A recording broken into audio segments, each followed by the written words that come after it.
වගේම මරණ උත්තානේ කාන්තාහාලම කාර්යය දිශාපාවේ කරුණාකාරතුමන් ඒ වගේම විදුහල්පතිතුමන් අනුෂ්ඨ සුවා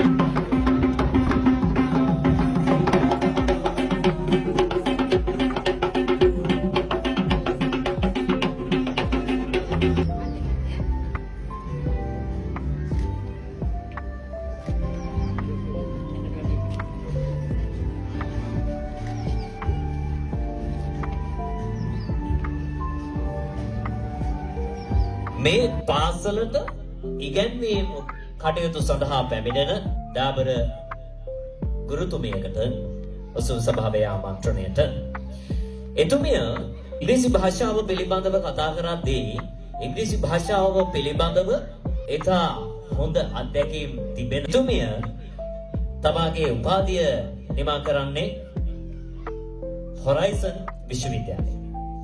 එතුමිය කුඩා කල සිටම මා හොඳින් දන්නා සහෝදරියක් වර්තමානයේදී ඉගැන්වීම් කටයුතු සහ ආරාධිත දේශකවරියක් විදිහට ඉංග්‍රීසි භාෂාව ඉගැන්වීම් කටයුතු සඳහා සම්බන්ධ වෙන දාබර ගුරුතුමියක්. ඉතින් එතුමියගේ අත්දැකීම් අද සිට මේ පාසලේ දරුවන්ට ඉගැන්වීම් කටයුතු සිදු කරන්න එතුමිය වරින් වර සහභාගී වෙනවා. ඒ අත්දැකීම් දරුවන්ට ගොඩක් වැදගත් වේවි.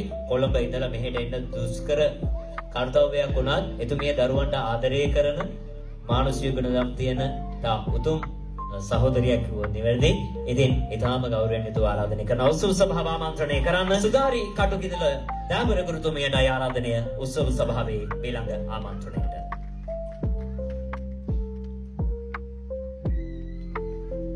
Thank you so much, Virajaya.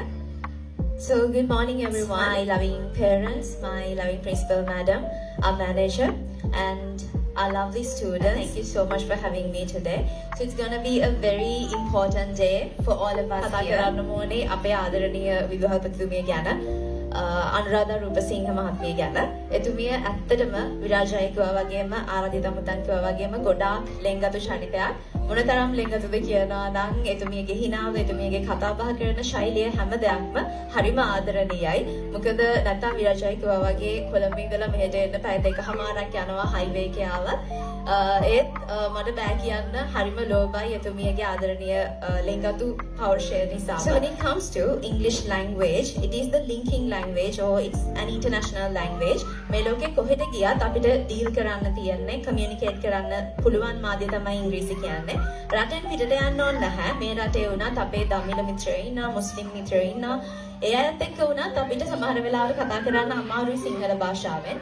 ඒ නිසා තමයි අපි ඉංග්‍රීසි භාෂාව අනිවාර්යයෙන්ම මේ sannivedanaya සඳහා ඉගෙන ගන්න ඕනේ. හදනවාද නැත්නම් ඇත්තටම සුන්දර ළමයෙක් හදනවාද කියලා තීරණය වෙන්නේ දෙමාපියෝ ඒ දරුවා හදන විදිය සහ ගුරුවරු. ඔයා මොන වගේ පාසලක දරුවා වේවන්නේ සහ මොන වගේ ගුරුවරු අපිට ඔයාගේ ළමයව බාර දෙන්න කියන එකෙන් තමයි. එතකොට විශේෂයෙන්ම අනිත් දේ තමයි අපි මොන වගේ දෙයක්ද මේ ළමයින්ට බලන්න දෙන්නේ. ටීවී එක දැන් ඔහේ ටීවී එක දාලා දෙන වගේ සංකල්ප වලට යන්න එපා කවදාකවත්. විශේෂයෙන්ම මම කැමති නෑ උදාහරණ කියන්න. නමුත් ඔයාලා දන්නවා අකුරු දෙකේ තුනේ නාලිකා තියෙනවා. අපි පොඩි කාලේ බලපු මතකද ජාතික රූපවාහිනියේ ගිය ලස්සන කාටුන් ටික. ඒ ලස්සන කාටුන් වලින් අපිට කොච්චර අවවාද දුන්නද? මම දන්නේ අදටත් මට මතකයි ලස්සන අවවාද දෙනවා. සමහර පෞද්ගලික නාලිකාවක් තියෙනවා ඒ වගේ ඒ එක කාටුන් එකකින් එක එපිසෝඩ් එකකින් එක අවවාදයක් අනිවාර්යයෙන්ම දෙනවා. පරිසරයට ආදරය කරන්න, වැඩිහිටියන්ට ගරු කරන්න, යාළුවන්ට එක්ක හොඳට ආදරෙන් ඉන්න, හොඳට ඉගෙන ගන්න මේ දේවල්.